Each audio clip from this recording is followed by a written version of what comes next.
நான் நாடாளுமன்ற உறுப்பினராக இருக்கிறேன். மக்களவையில் நாடாளுமன்ற உறுப்பினர் இருக்கிறார். எங்களுக்கு துணையாக, எங்களுக்கு கைகோர்த்து செய்யக்கூடிய ஒரு சட்டமன்ற வேட்பாளர் இருக்கலாம். இப்போ மற்றவங்கெல்லாம் இருக்காங்க. ஒரு விஜய கட்சி வந்திருக்கு. அவங்க அரசியல் அனுபவம் கிடையாது. இன்னைக்கு வந்தாரு காரைக்குடிக்கு, பேசாமையே போயிட்டாரு. அது எப்படி?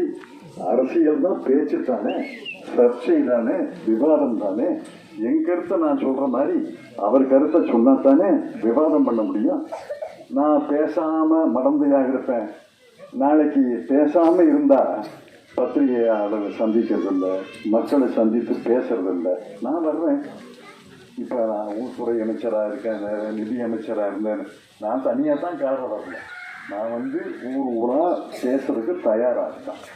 அவங்க விவாதத்துக்கு தயாராக இருக்கான். ஆனால் அவருக்கு ஆதரவு ரசிகர்கள் இருக்காங்கிறத நான் அவருக்கு வாழ்த்துக்கள். ஆனால் ஆட்சி செய்யணும் இல்லை. ஆட்சி செய்வது வேற, சினிமாவில் நடிக்கிறது வேற. ஆட்சி செய்வது வேற.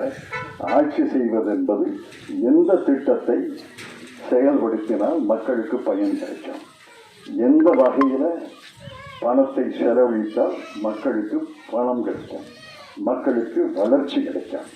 சாலை திட்டம், குடிநீர் திட்டம், பள்ளிக்கூட திட்டம், மருத்துவமனை திட்டம் என்று அணுகி நுணுகி பார்த்து தான் ஆட்சி செய்யணும். ஆட்சி செய்கிறது எளிதல்லமா.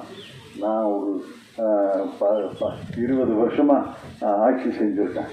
ஆட்சி செய்வது என்பது எளிதான காரணம் அல்ல. ஆட்சி செய்வது என்பது அங்கே ரீடேக்கெல்லாம் கிடையாது. சினிமாவில் நடித்து பார்த்த பிறகு அது சரியாக வரலைன்னா டைரக்டர் மறுபடியும் நடிங்கன்னு சொல்லுவார். ஆட்சியில் அப்படி பண்ண முடியாது.